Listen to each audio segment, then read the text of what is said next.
Hi everyone, Phil here for our afternoon reflection. It's great to have you back if you joined us for morning prayer this morning, but if you didn't manage to make it this morning, it's still great to have you here, and it's great to meet together virtually to look at a bit of scripture together.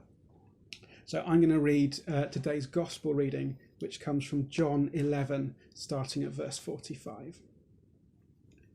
Many of the Jews, therefore, who had come with Mary and had seen what Jesus did, believed in him. But some of them went to the Pharisees and told them what he had done. So the chief priests and the Pharisees called a meeting of the council and said, "What are we to do? This man is performing many signs. If we let him go on like this, everyone will believe in him, and the Romans will come and destroy both our holy place and our nation." But one of them, Caiaphas, who was the high priest that year, said to them, "You know nothing at all. You do not understand that it is better for you to have one man die for the people than to have the whole nation destroyed." He did not say this on his own, but being high priest that year, he prophesied that Jesus was about to die for the nation, and not for the nation only, but to gather up into one the dispersed children of God. So from that day on, they planned to put him to death. Jesus therefore no longer walked about openly among the Jews, but went from there to a town called Ephraim in the region near the wilderness, and he remained there with the disciples. Now the Passover of the Jews was near, and many went up from the country to Jerusalem before the Passover to purify themselves. They were looking for Jesus and were asking one another as they stood in the temple, "What do you think? Surely he will not come to the festival, will he?"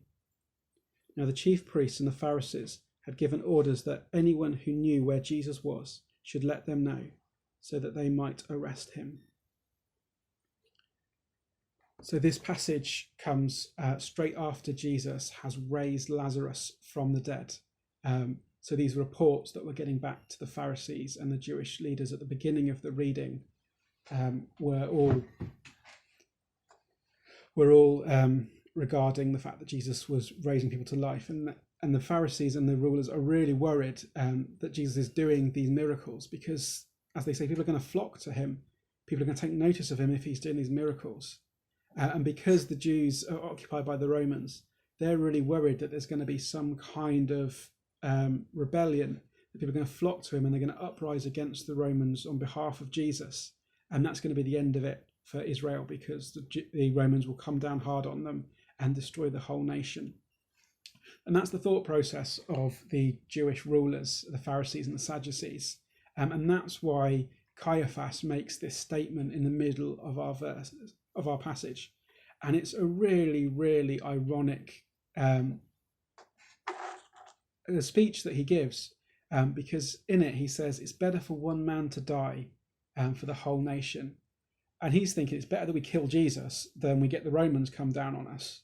So he's talking very politically. But of course, the irony in all of this is what he says is exactly true. But it's not about the Romans. It's not about politics. It's about sin and freedom from sin. And actually, Jesus is going to die. One man is going to die for many. But he's not worrying about international borders. He's not worrying about who rules who. It's about a relationship with God. So one man dies for the many, as Caiaphas predicts. But it doesn't work out quite how Caiaphas thought it was going to. Which I think is a real challenge for me when I read this passage, because it makes me ask myself the question: who is there that I don't really like listening to? Who is there that I really quite profoundly disagree with? But actually, there's something from God in there, and there's something that I need to hear from there. And they might not mean it how they expressed it, but actually, there's something in that communication from people outside the church that speaks a lot to us inside the church. So I think one of the interesting things that's been going on over the last couple of weeks with Corona is the government produced a list of key workers and essential workers who could send their children to school during the outbreak. And religious leaders and ministers were on that list. I think it came as quite a surprise to some of us that we were key workers. And I don't know of many vicars that are actually using that right to send your children to school during this time. We're certainly homeschooling because we don't want to be putting extra pressure on the school when we don't have to be. But I think there is something quite powerful about the government telling us that we're key workers. And I say that, yes, as clergy, but actually as a Christian, as a church, we are key workers. We are here as a church to, yes, to preach Jesus, but also to be the salt and the light and to be active in our community. So actually that designating of, I think, religious ministers was the phrase, and obviously in Church of England we've read it as clergy, but actually we're all ministers, aren't we? We are all key workers for how we get through this crisis, whether it's praying, whether it's delivering stuff. As the church, we should be key to the way that the country gets through this, and we should be key for rebuilding society afterwards. So maybe a bit like Caiaphas, these things from a secular government saying that religious people are key workers is something for us. So that's the challenge, I think, from this passage for me. Well, one of the challenges is to think about what truths there are coming from outside the church that we can learn from and we can take something from. And just in closing, I'm going to do a bit of a prayer exercise, because I know a lot of people saw my dartboard. There were some quite sarky comments about my dartboard. So just to prove you wrong and show you that it's a very spiritual dartboard, we're going to be doing some prayer darts today. So I've got 3 darts here, and what we're going to do, one at a time, I'm going to hold them up and we're going to focus on the dart. And as we focus on each dart, we're going to lift some things up to God. So as I hold this dart up, I'm just going to spend a couple of seconds visualizing the people in our lives that we love and we care about, but we're particularly worried about right now. So we're just going to be quiet for a moment and picture them. Okay, and I'm going to hold up this other dart, which looks remarkably similar to the first dart. And as I hold this dart up, we're going to picture and we're going to visualize someone in authority that we want God to be with, to give strength to and wisdom to, as we as a country and we as a world are facing this existential threat in the coronavirus. So we're going to picture a world leader or person of influence.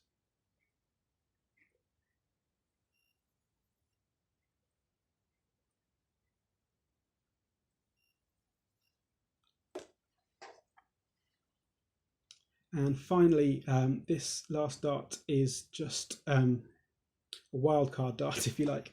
I'm going to hold this up and I just want to spend a few moments just thinking about something that's on our heart that we're worried about, that wasn't necessarily covered by the other 2 darts, but anything that's in our minds or on our hearts at the moment.